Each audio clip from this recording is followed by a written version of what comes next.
First I want to thank Dr. Mahajan and all the organizers. Thank you so much for inviting me. I'm really honored to be part of this conversation and with such distinguished speakers. It's really an honor. I think I'm the speaker who's coming from the furthest away from all of you. I'm in California, so extra happy to be with all of you today. So in my talk today, what I'm going to do is basically describe what I see as some of the mental health challenges that COVID presents for society as a whole. Some of my comments will also resonate with what Professor Srivastava has already laid out, but I'm going to delve a little bit more specifically into the kinds of challenges that academics and researchers in particular face. And then after I talk about the challenges, I want to think about some openings and some possibilities that COVID also presents for us. And just to say that because I'm based in California, I haven't been able to travel to India for a while. So most of my comments and observations are based on what I have been observing here in the US. But I hope that they will still be interesting, and I hope they will still resonate with what many of you are experiencing in India. So basically, I want to make two kind of major arguments in my talk, or major points. One is that COVID is accelerating or exacerbating existing vulnerabilities or precarities in society. And that secondly, COVID also offers us new openings. It's showing us that new forms, new arrangements of care, of social relationships, of kind of psychological well-being are happening and are possible. So those are the two kind of big things that I want to touch on in my talk today. So before I kind of dive into the talk, I wanted to just tell you a little bit more about myself. I'm an assistant professor of anthropology at the University of California in San Diego, in the medical and psychological anthropology subfield, as Professor Sachdeva had pointed out. The field of psychological anthropology seeks to understand the sort of psychological dimensions of human behavior, of really what it means to be human through a kind of social and cultural lens. So for example, how notions of the mind or self or emotions, ideas of experience, illness and disease, how these vary across different cultural contexts. In my own research, I've focused on the health and specifically the mental health impacts of long-term instability, violence, and unrest in the Kashmir Valley. As many of us are aware, in the last decade or so, rates of anxiety, depression, and post-traumatic stress disorder have skyrocketed in Kashmir, making it one of the most traumatized places on earth. So in my work, I examine how these experiences of collective trauma are reshaping life, care, possibilities for well-being for those who have chronic mental health issues, as well as people who have experienced forms of state violence. So in my forthcoming book, which will be published in October and hopefully will have a release in India sometime next spring, I focus on kind of three main areas of inquiry, or three main questions. So firstly, I try to understand, what does it mean to be a person? What does it mean to live, to care, and to struggle amidst these kind of conditions of long-term instability or unrest? Secondly, what role does medicine or public health play in responding to or combating forms of political and structural violence? What Dr. Shiva about in terms of social suffering. And then, which is kind of a meta sort of question, which is that what are the challenges of doing research in violent or unstable contexts? And how can social science methods be remade or retooled in those conditions? So, although these questions, my research questions, emerge out of my work in Kashmir, I found that there were a lot of kind of unexpected resonances with the COVID pandemic. So while, thus far, for example, research on something like collective trauma has been limited to specific population groups like refugees or people who are living in sort of war-torn places, now we could argue that they've become kind of generalized conditions for many people across the globe. And so many commentators have actually been talking about and worrying about the fact that the long-term social and psychological and economic effects of the pandemic are going to be worse than the pandemic itself. So indeed, the pandemic, as well as kind of economic, as well as its economic repercussions. So just to give you a sense, in the US, 44 million people have already lost their jobs. More than 100,000 small businesses have closed down permanently. All of these kinds of crises indicate that we are living through a period of collective psychological, social, and economic trauma. Beyond the economic losses, the pandemic has also fundamentally shifted our notions of personhood, of life, of care. It's introduced new forms of existential uncertainty, what the professor was talking about in terms of this idea of unknownness. It's made us very aware of the inadequacy of our public health infrastructures and systems.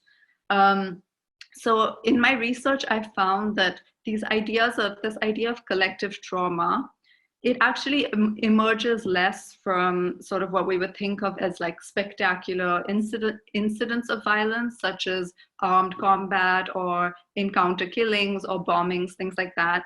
And it really kind of emerges more from these more mundane and everyday forms of violence.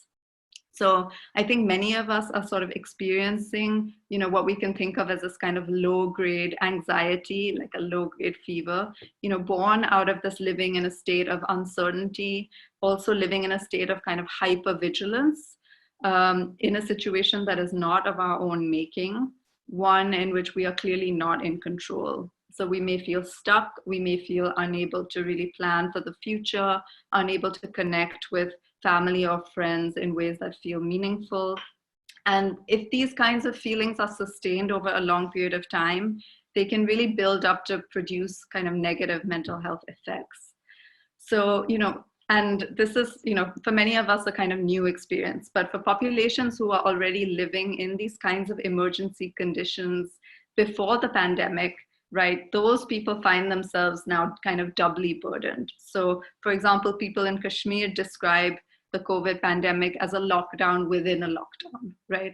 As members of a society, academics and researchers might be also experiencing these forms of collective trauma, but they also face very particular challenges as researchers. And that's something I want to sort of talk about next, and really kind of think about what's happening in the US, just to give you a picture of what's happening here, since it's not always clear from far away.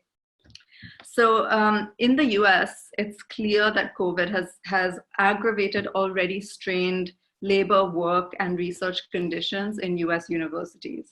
For the last 30 years, universities across the US have embarked on unsustainable privatization efforts, including massively expanding high-paid executive administrative positions in the university. So for example, at my university, the numbers of high-paid executive administrators has grown by 200% in the last few years. And these positions have come at the expense of stable sort of tenure stream faculty positions, which have been systematically replaced by temporary lecturers, many of whom earn only 1/3 the salary of what full-time faculty earn.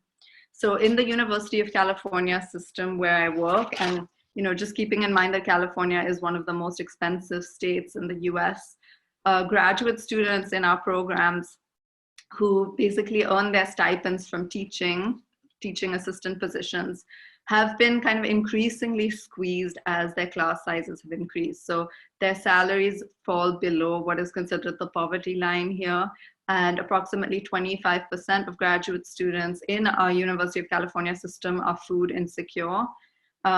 Most of them spend between 50 and 70% of their paychecks on rent. And often that rent check goes back to the university. So the university is essentially acting like a real estate company.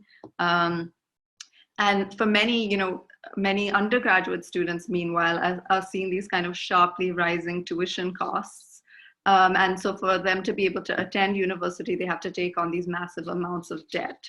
So just to give you a sense, in the 1980s, to attend the University of California, it was free. There was no tuition. And today it costs about $40,000 a year for undergraduates. So what we see COVID doing is that it's basically people who are already in these kind of very difficult, precarious economic situations are in even more dire situations today, as universities are hit with additional austerity measures and with budget cuts. So at my university, they've already laid off a few hundred dining workers, people who worked in the dining halls. And I think all of this this climate really has a detrimental effect on research, right? Because in order for us to do research, for us to be productive, we need a kind of stable work environment. And I think that under these conditions, that's just become much more difficult. Further, as the scholar Naomi Klein argued in her book, Disaster Capitalism, disasters can also be opportunities for some people, right? Like while some people are struggling, other people are actually benefiting from the disaster. And many people in the US are worried that this pandemic is actually going to kind of accelerate the move to online or what are called hybrid models of education, things that the university has tried to do earlier but was unsuccessful in doing. Although these ideas of online and hybrid education are often done in the name of increasing access, increasing kind of inclusivity to the university, research shows that they're much worse for students who come from underserved and low income communities, and that students who actually are able to succeed in these online or hybrid courses are students who already came from very privileged backgrounds. So many people here fear that what the pandemic is going to do is that it's actually going to produce a kind of two-tiered model of education where you have privileged students who will participate in this kind of four-year residential college experience, and then you'll have less privileged students who will access education through these kind of online modules. It's as if you're kind of watching a subscription channel or something like that. What has the shift online also meant for teachers, for professors? I think the clearest kind of thing that we're experiencing is that it's deeply shifted the relationship between our personal and professional lives. And it's done this in many different ways. We're seeing shifts in kind of gender relations. We're seeing shifts in terms of how the nuclear family kind of becomes the sort of the center of social life. It becomes a kind of naturalized unit, sort of re-entrenches these like heteropatriarchal gender relations where, you're safe as long as you're within the family, but all the threats, everything else is sort of seen as kind of encroaching in from the outside. We're also seeing this kind of strange collapse of time, right? We don't have the separations between our work life and our home life that we had before. So, academics always rely on their summer holidays to take a break from their teaching schedules. We don't have that anymore. We are all working. It's as if the school year is never ending. Many of our administrative responsibilities continue apace. People with caregiving or household responsibilities find that their productivity is shrinking, whereas those who don't have those same kinds of household responsibilities might find themselves in a kind of increased productivity. Researchers themselves have disabilities, have anxieties, have chronic illnesses. And in many cases, they may become sort of paralyzing or incapacitating in these conditions, right? And the way that you get accommodations for those things is by telling your department or telling your university, which is a really difficult thing to do. Not everybody is sort of able to do that. So we can expect that this kind of blurring of home life and work life is definitely going to have a gendered impact. It definitely affects female academics disproportionately, we could say. So I would say that this increasing kind of flexibility that we're feeling right now is kind of balanced with increasing isolation, or the cost of it is this kind of sense of increased isolation. So although now I can sort of teach my classes on my sofa, I'm also alone, right, in doing it. Most of my students don't have their cameras on when I teach, and so there isn't that kind of visual cue or feedback that you would normally rely on as a teacher. There isn't that social interaction. And this is, this kind of increased social isolation is very troubling in a place like the US, where people are already socially isolated to such a large extent. So I just wanted to show you these two graphs. So on the left, you see how basically single person households have been kind of rapidly increasing in Europe, in the United States, and Japan, where you have now about 60% of all households are single person households already. This is before the pandemic. And then on the right, just this graph that shows how rates of depression have also been steadily increasing amongst most age groups in the US. But you see this kind of sharpest increase with Generation Z, which is, the kind of generation that's coming up right now of our students.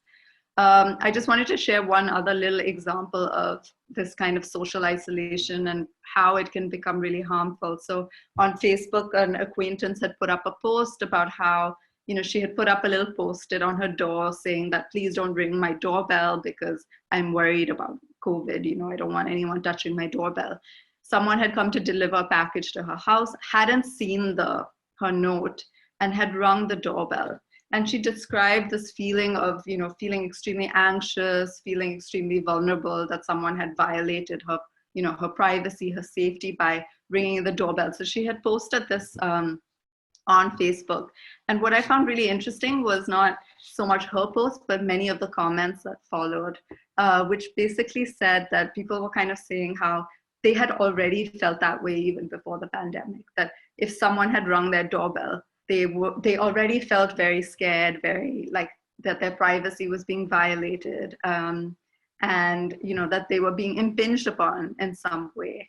And so I think this is just this is just an anecdote, but it kind of reveals the sort of condition in which people were already living in the US, many people, and how COVID is really going to exacerbate that sense of loneliness, isolation, fear of other people, etc.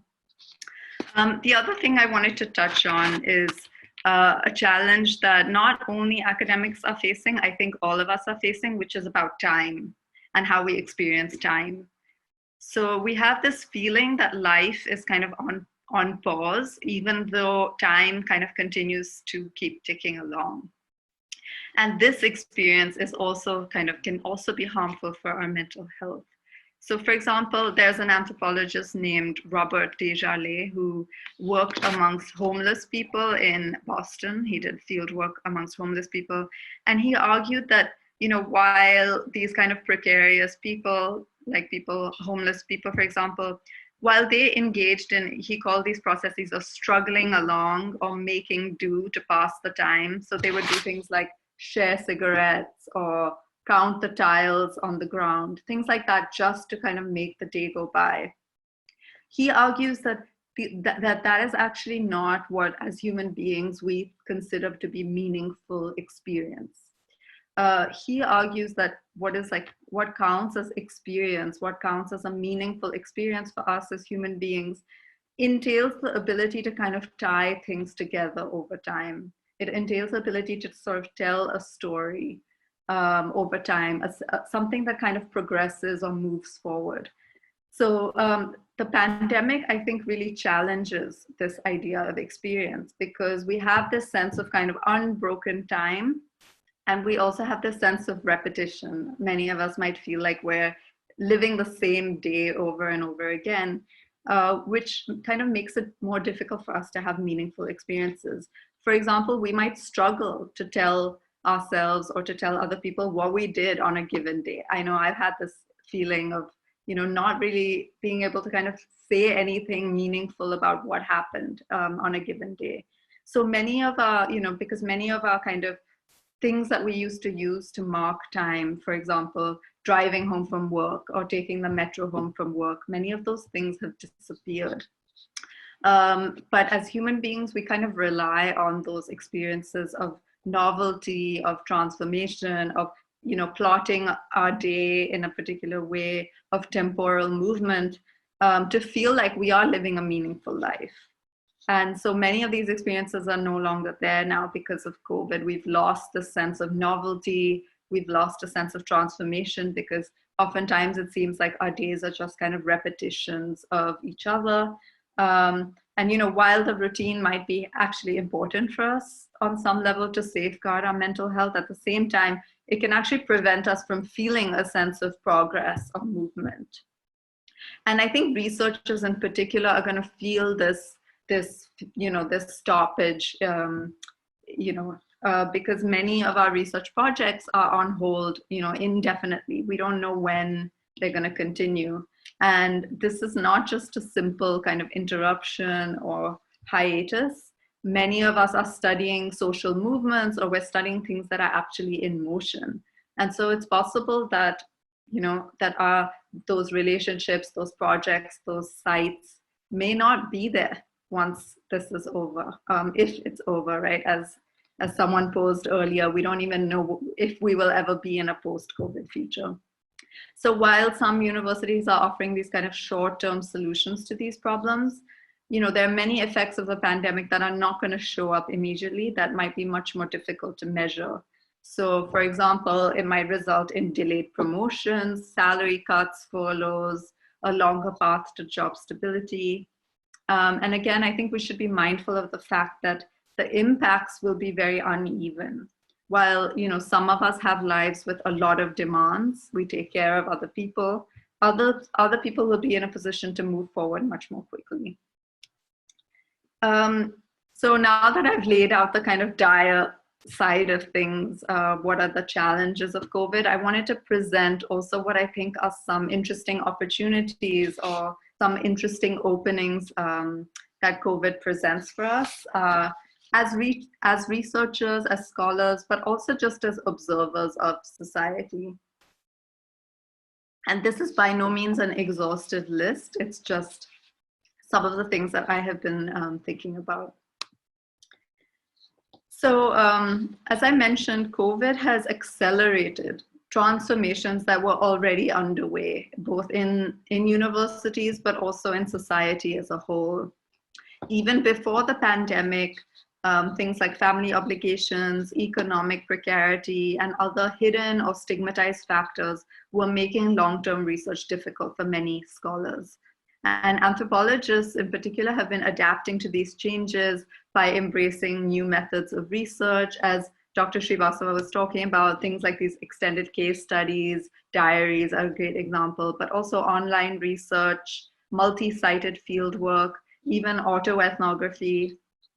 And I think COVID kind of demands that we think even more explicitly about, and holistically, I would say, about researchers' lives, about the kind of multiple professional and personal commitments that they have that shape their research agendas.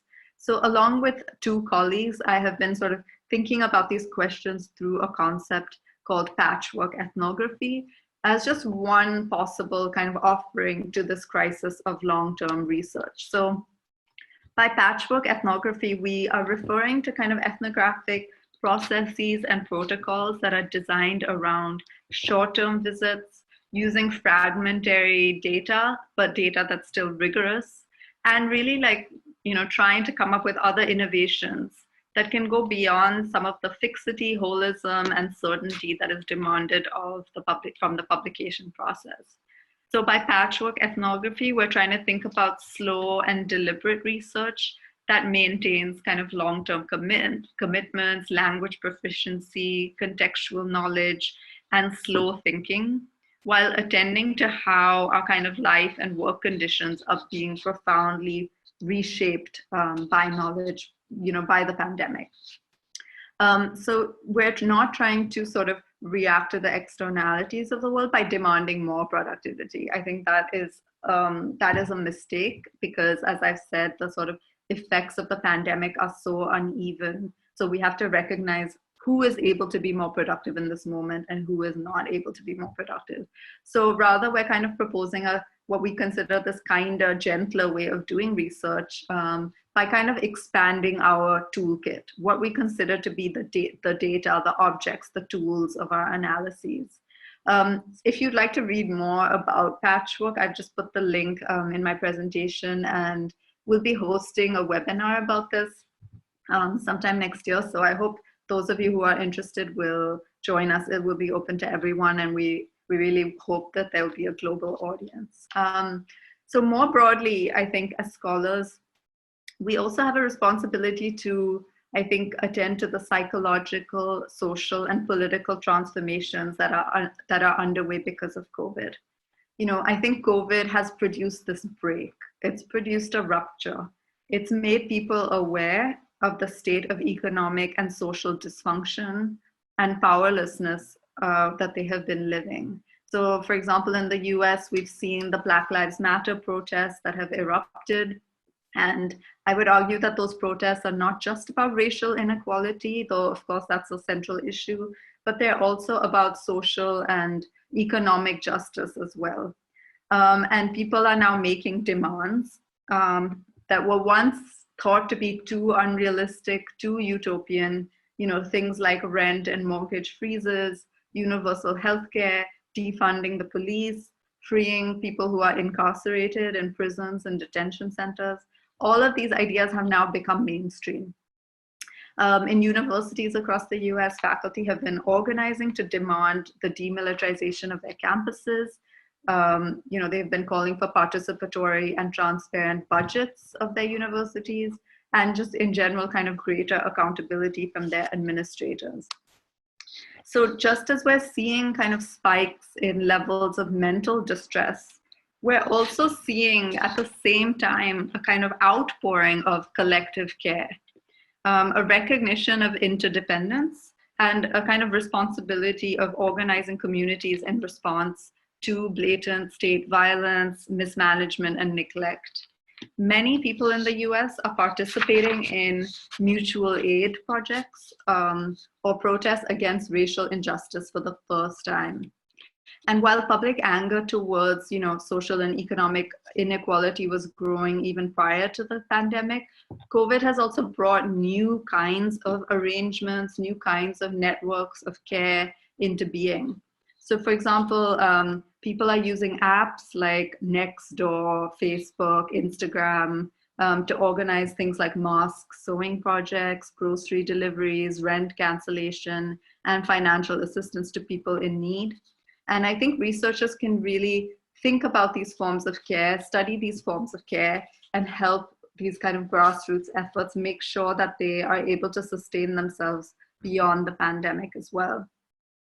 I think as social scientists, we also have a responsibility not just to think about COVID's universality, right, this generalized condition of anxiety that we're all living in, but also its specificities, also its particularities. So for example, how are its impacts clearly differentiated based on geographic location, race, class, caste, socioeconomic status, context, etc.